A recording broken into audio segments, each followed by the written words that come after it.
కర్నూలు జిల్లాలోని చిప్పగిరి మండలం సంగాల గ్రామంలో ఒక్కసారిగా ఫ్యాక్షను రాజకీయాలు హైలైట్ అయిపోయాయి. వైఎస్ఆర్సీపీ నాయకుడు గిరి ఇంటి మీద తెలుగుదేశం పార్టీకి చెందినటువంటి వర్గీయులు మూకుమ్మడిగా దాడికి పాల్పడ్డారనే ఆరోపణలతో తీవ్రమైనటువంటి భయాందోళనలు కలుగుతున్నాయి ఆ ఏరియాలో. ఈ విషయం తెలిసిన వెంటనే వైఎస్ఆర్సీపీ ఎమ్మెల్యే విరూపాక్షి తన సోదరుడు, కుటుంబ సభ్యులతో కలిసి ఆ బాధితుడిని పరామర్శించేందుకు సంఘటనా స్థలానికి వెళ్లారు అని. అయితే అక్కడికి చేరుకున్న ఎమ్మెల్యే ఆయన వర్గీయుల మీద కూడా దాడికి తెలుగుదేశం పార్టీ దిగిందని, దాడికి దిగి విచక్షణారహితంగా రాళ్లు రువ్వారు అని ఆరోపిస్తోంది వైసీపీ మీడియా. ఈ అనూహ్య ఘటనలో ఎమ్మెల్యే సోదరి గాయపడమే కాకుండా ఆమె చెయ్యి కూడా విడిగిపోయింది అంటున్నారు. పరిస్థితి విషమించడంతో బాధితులు వెంటనే పోలీసుల్ని ఆశ్రయించడానికి విశ్వ ప్రయత్నాలు చేశారు.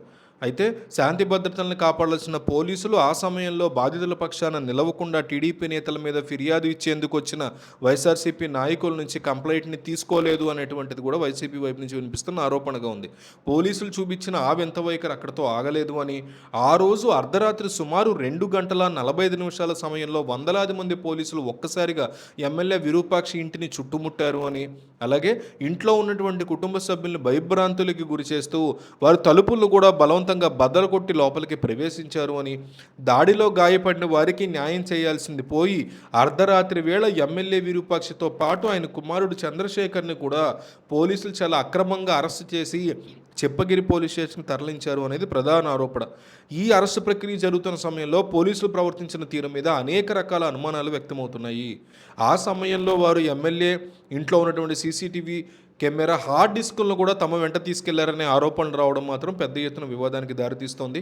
అసలు జరిగిన ఘటనకు సంబంధించిన ఆధారాలు బయటికి రాకుండా చేయడానికే పోలీసులు ఈ హార్డ్ డిస్క్ని తీసుకెళ్లారు అని వైఎస్ఆర్సీపీ వర్గాలు గట్టిగా ఆరోపణలు గుప్పిస్తున్నాయి పోలీసుల మీద. కర్నూలు రాజకీయాల్లో అర్ధరాత్రి ఉద్రిక్తతలు అనేవి ఈ ఘటనతో కర్నూలు రాజకీయాలు ఒక్కసారిగా తీవ్రంగా వేడెక్కాయని చెప్పుకోవచ్చు. ప్రతిపక్ష నాయకుల మీద అధికార పార్టీ వేధింపులు ఎక్కువయ్యాయని, దానికి పోలీసు వ్యవస్థ కూడా పూర్తిగా సహకరిస్తోందనేటువంటి తీవ్ర విమర్శలు పోలీసుల మీద వస్తున్నాయి, ప్రభుత్వం మీద వస్తున్నాయి. దాడి చేసిన అసలు నిందితుల్ని వదిలేసి బాధితులుగా ఉన్న ఎమ్మెల్యేని, ఆయన కొడుకుని అర్ధరాత్రి వేళ దౌర్జన్యంగా అరెస్ట్ చేయడం ప్రజాస్వామ్యానికి తీవ్రమైనటువంటి విఘాతం అంటూ కూడా వైసీపీ మండిపడుతుంది.